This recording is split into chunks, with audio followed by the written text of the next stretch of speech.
Судебный зал был переполнен, и напряженная атмосфера висела в воздухе.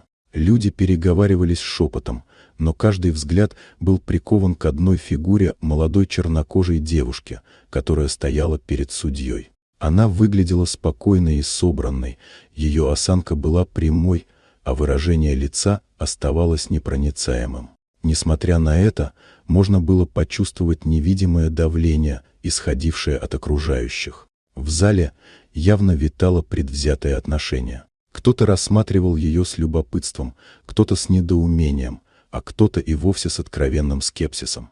Судья, пожилой мужчина с седыми волосами, лениво откинулся на спинку своего кресла и бросил на девушку оценивающий взгляд. В его глазах читалась смесь раздраженного терпения и пренебрежения, а уголки губ кривились в едва заметной усмешке.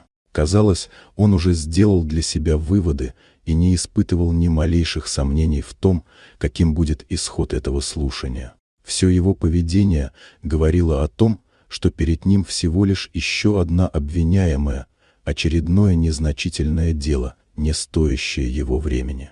Обвинения звучали серьезно: незаконное проникновение, мошенничество. Никто не ожидал, что она откажется от адвоката и решит защищать себя самостоятельно. Легкое недоумение сменилось тихими насмешками среди присутствующих. Судья скептически покачал головой, едва скрывая пренебрежение. Но все изменилось, когда девушка, не дрогнув, вытащила из папки документ и подняла его, демонстрируя всем. Это был правоустанавливающий акт, доказательство того, что она является владельцем здания, из-за которого ее судили. Зал погрузился в гробовую тишину. Судья побледнел, взял бумаги и начал их изучать. Глаза его расширились. Он смотрел то на документ, то на девушку, явно потрясенной. Все дело рушилось в один миг. Оказалось, что обвиняемый основатель и генеральный директор крупной компании, а вся ситуация была результатом ошибки и предвзятости.